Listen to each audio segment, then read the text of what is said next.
Case number 9 के पहले ही episode के अंदर हमने रेप सीन देखा, जिसके बाद लोगों ने इस ड्रामा को बहुत ज़्यादा क्रिटिसाइज किया। लोगों का कहना था कि ऐसे ड्रामास के अंदर वल्गैरिटी फैलती है और इस तरह के क्राइम्स प्रमोट होते हैं जो लोग सोच भी नहीं सकते। जहाँ पर बहुत सारी चीज़ों को क्रिटिसाइज़ किया जा सकता है, वहाँ पर इस ड्रामा को बहुत सारी बातों के ऊपर अप्रिशिएट भी किया जा सकता है। इसी चीज़ को डिस्कस करेंगे अपने इस वीडियो के अंदर और केस नंबर 9 की कुछ पॉजिटिव चीज़ों को देखेंगे। लेकिन इससे पहले आप लोगों से रिक्वेस्ट है, काइंडली हमारे इस चैनल को ज़रूर सब्सक्राइब कर दें। ये एक बहुत बड़ा अलमिया बन चुका है हमारी सोसाइटी का, क्योंकि रेप तो बहुत आगे की बात है। म्यूचुअल अंडरस्टैंडिंग इस कदर बढ़ चुकी है, जो लड़की अपने घर से निकलती है और वो इस तरह के ऑफिस में जाती है जहाँ पर मेल डोमिनेट कर रहे होते हैं या मेल स्टाफ बहुत ज़्यादा होता है या मेल स्टाफ कम भी होता है, तो वहाँ पर भी हिरासमेंट होती है और हिरासमेंट का अगला रिजल्ट ये होता है कि म्यूचुअल अंडरस्टैंडिंग हो जाती है और आपस में उनकी चिट चैट शुरू हो जाती है। लड़की शादीशुदा है या लड़की अनमैरिड है, वो ये नहीं देखती, बल्कि वहाँ पर इन्वॉल्व हो जाती है।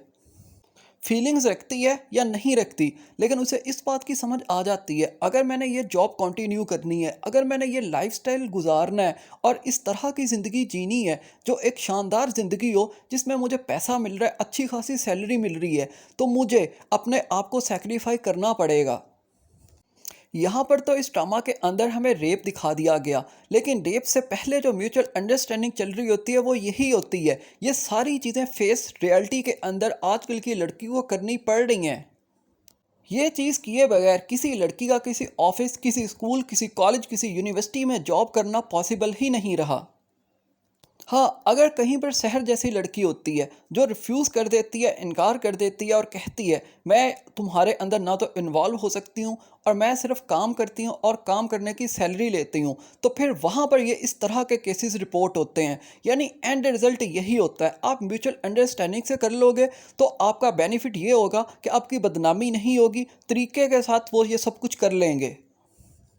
अगर अगर आप रिफ्यूज़ कर दोगे और कहोगे हम इस तरह का काम करने के लिए इंटरेस्टेड नहीं है, तो फिर आपको रेप जैसे भयानक अंजाम का सामना करना पड़ेगा। लेकिन अगर देखा जाए तो अपनी मर्ज़ी के साथ ये सब कुछ करवाना भी तो रेप ही है। एक बंदी शराफत के साथ अपनी ज़िंदगी गुजार रही है, लेकिन वो अपनी एजुकेशन को, अपनी की हुई स्टडी को यूटिलाइज़ करना चाहती है, लेकिन उसके बदले में उसे अपना जिस्म तक बेचना पड़ता है।